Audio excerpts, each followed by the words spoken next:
right, ladies and gentlemen, welcome back, Cage Side Press. I'm Eddie Law, and with me today, very special guest, shooting for his first, at least in one championship title, the one championship welterweight submission grappling title, Mr. Tye Ruotolo. How you doing, sir?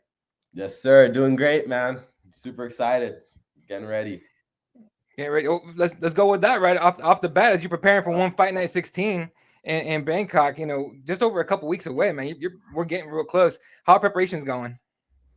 Man, preparations are going great. I would say the biggest hiccup I had the other day, I was body surfing and I ran into a rock, but little bruise, all good. Nothing major. Other than that, yeah, the preparations are going great. I'm feeling strong. My cardio feels good. No problems, nothing to complain about. I'm grateful, ready to go. The advantage of being young, man, that little bruise is not going to slow you down whatsoever. Yeah, exactly. I was like, this slows me down. I got a problem. Yeah, exactly. Yeah, then it's a bigger thing than a bruise. All right, right to the match, man. You're facing Magomed Kadyrov, my bad.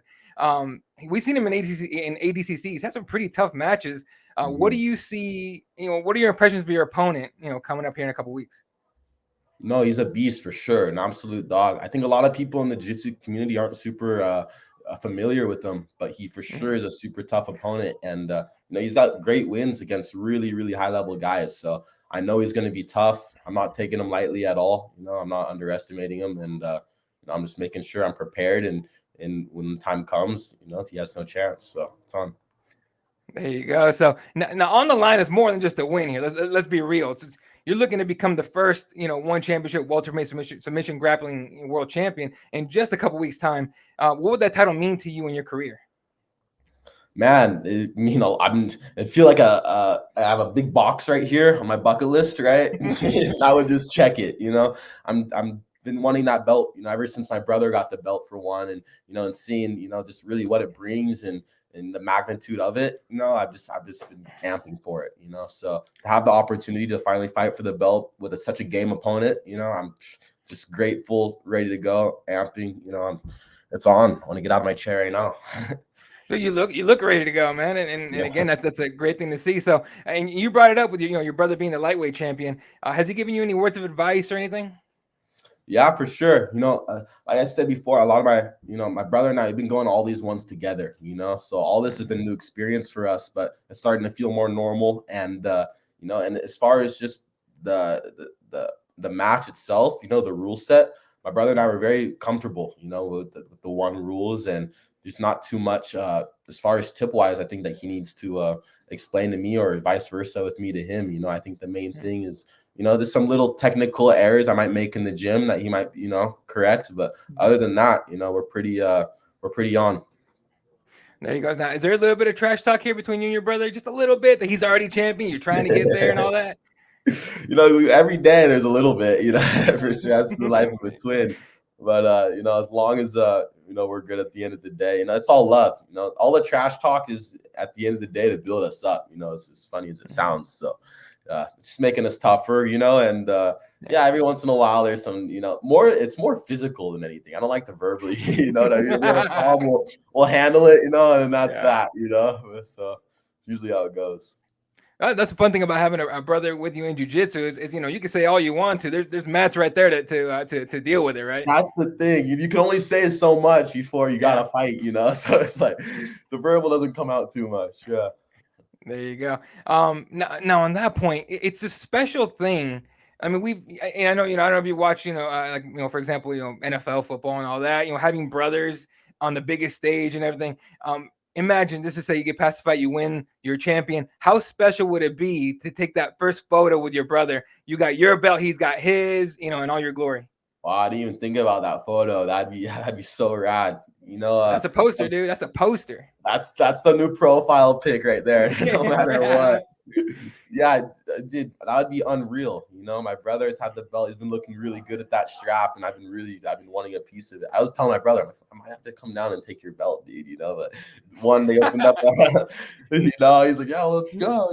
He's always down. But I don't even want to anyway. I want right now to let him do his thing. He's killing it. And if he moves to MMA, maybe I can move down. We'll fight before he goes. That way I can get the double champ. We'll figure it out. There's a lot of possibilities, but right now we're both have the possibility, both have the opportunity of being the champions, you know. So I'm gonna make sure I don't blow it, you know. It's just one half of the Ruotolo twins, right? So I got to make sure the other half gets it. Got to complete the circle, man. And That's I'm, it. it'd be a very proud moment for you and your family, of course. So. Yes, sir. I'm sure my mom would be stoked. She tells me every day, Tye, you need to fight. I'm like, all right, mom, it's on. Here we go. Yeah, we got it. you got to catch up. Here we go. All right. So moving from the fight a little bit here. I was able to go to the one event in Denver, Colorado, first one on U.S. soil. To watch you take on. I got to see you take on Riddler there. Or Ritter, sorry. How what did you think of that event? Like this first one on U.S. soil. How was Fight Week like for you and the event overall? I just want to first and foremost, I apologize for you coming to see my worst match. You know, like it wasn't. That was not how I want my matches to go. You know, usually I'm in there, I'm trying to go for the sub, and you know, Rainier just didn't give me a lot of opportunity. You know, he's playing a very defensive game on the cage, so you know, I wasn't training a lot on the cage either. You know, I have no excuses. I should have been training on the cage more, and I just didn't perform the way I should have. You know, I got the win, but didn't make me feel too good. But you know, what was your main question though regarding that? It was the what do you think of the whole Fight Week, the event, and all as a whole? Oh, it was unreal. The fact that it was back home, you know, for once. You know, Kate and I, we usually have to travel all the way to Asia, which you know we would love to do. You know, it's unreal. But every once in a while, we'll be kind of like, all right, here we go, we got another one. You know, so it's nice to have it a little bit closer to home. You know, catch a 2-hour flight, and yeah, it was unreal. The event was just like it is every time, you know. It's unreal. Yeah. It's probably the highlight of my year every time. When one comes back to the States, you gonna try and get on that card? 1,000,000%. All the cards in the States, whatever one Chalky wants me on, I want to represent all of them, you know. And the same with my brother, you know. There's a lot of good jiu-jitsu here in the States, so we're ready to you know, to fight everybody. That'd be really cool. Get you guys both defending your belts on an American card. That'd be again another great photo for you. So there you go. You're full of good ideas today, brother. That's hey, here's the plan: win the strap and then start a podcast. And you guys got it set, dude. You guys there we go. Everyone's been telling us start a podcast. You know, like damn, we gotta add some structure to our lives, and then we'll get the podcast going. Yeah. There you go, man. Luckily, with the internet, you can do whatever you want. So yes, sir. All right, so you face some of the biggest names in jiu-jitsu. I mean, just off the top, Gary Tonin, Felipe Pena, Craig Jones, Wagner Rocha. I think Wagner Rocha like 4 years ago. Do you have a favorite match? Favorites. My match against Pedro felt really good because it was a tight match. It was tough.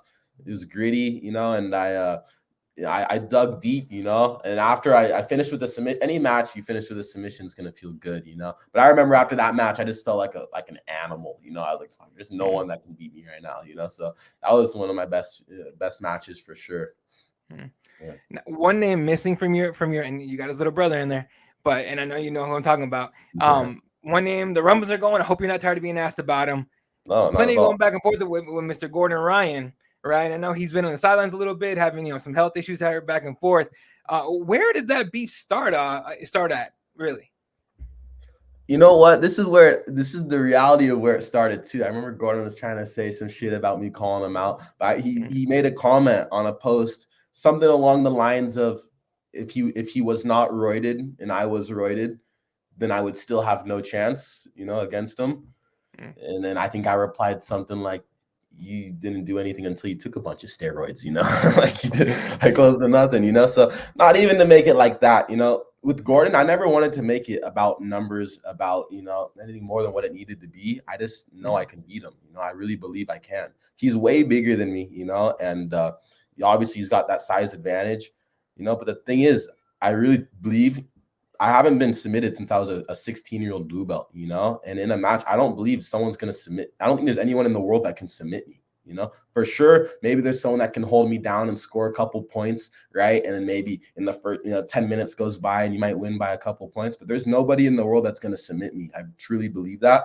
And I know for a fact I got the best cardio too, and probably the strongest heart. You know, every match I've been in where it's been contested to where, you know, it's you know, could go either way, I never broke ever. You know, I've always been able to push through, and And I really believe that's what I can do with Gordon. For sure, the first 10 minutes is going to be super strong. Just like all my matches, I fight with bigger guys. The first 10 minutes, they're strong.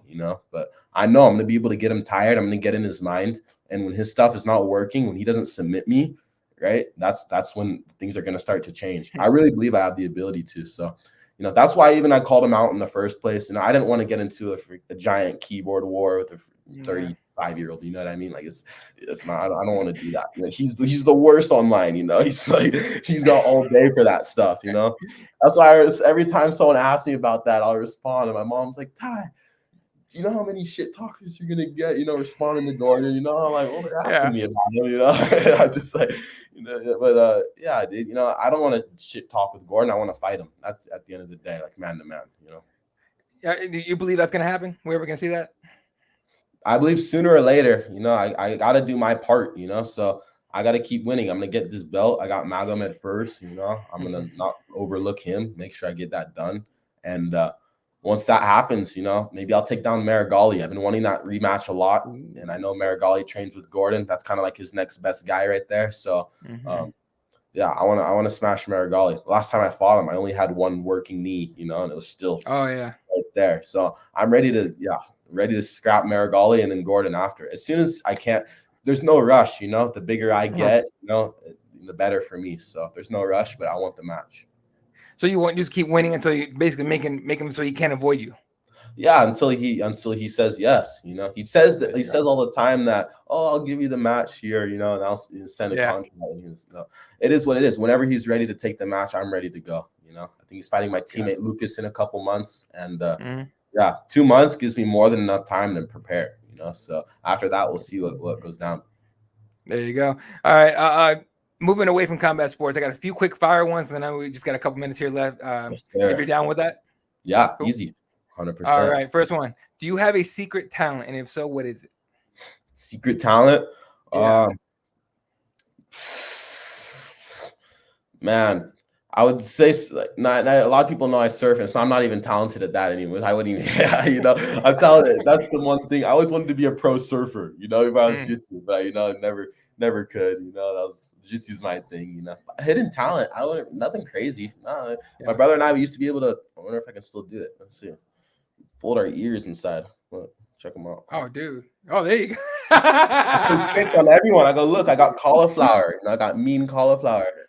And I was like this. I'll smile. Dude, that's good. That's a good one. Nothing crazy. There you go. All right. Who is a person who you would trade places for one day? Oh, that's a good question. Every time I just Kelly Slater comes to mind every time. Yeah. There you go. Yeah, the best surfer in the world. Who wouldn't want to surf? Is like just one day to be able to do a turn and get barreled like him would be unreal. Aside from Kelly, that's just the first one that comes to mind. All right. Biggest risk you've ever taken?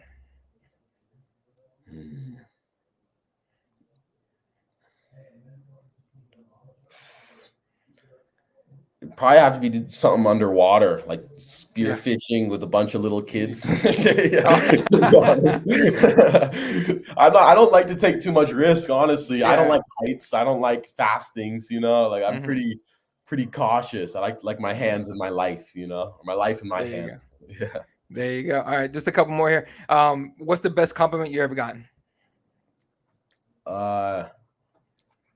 Probably one grappling saying that I was the #1 most handsome grappler in front of my brother. Like he came in a close second. So that's gotta be the best one, no matter what. Yeah. That's gotta be an argument. Like, dude, we're twins. What are you talking about? Yeah, we're identical. No, that's probably one of the better ones. There you go. All right, what is the best advice you ever gotten? Shoots. A real good one from an uncle in Hawaii. He goes, look, Tye, he tells me straight. He goes, I see the friends you have around you, He goes, some of these friends, he goes, you will fail, He goes, look, in $1, you have 100 pennies, and you get 4 quarters, You can have 100 pennies around you, but when shit hits the fan, those are the same guys that are going to turn your back, So you better to have 4 quarters, that are solid, that are going to bring you, to the top, that you can rely on no matter what, So that's kind of, that's a big piece of advice I took from him for sure. That's a really good one. I'm actually going to steal that one for later, man. So Yes, I sir. appreciate that. Yeah. All right. And all right, just to wrap it up, what's, any shout outs you got, and what can people expect from you on just a couple weeks time? You know what? Just thanks to everyone getting me ready to go. Thanks to the fans tuning in. Thanks to Chaudhry for setting up the match and the team over at One for the opportunity. I'm so grateful and stoked to be able to get the belt alongside my brother. It's going to be an unreal day. I'm doing everything I can to prepare like a champion, and I'm going to make sure that when the time comes, the belt goes around my waist, not my opponent's. So thanks to everybody. It's on. There you go, ladies and gentlemen. He's going to make a family photo right here, right? Yes, Going for the title, ladies and that's it. gentlemen. Tye Ruotolo, one fighting at 16. Make sure you don't miss it, folks.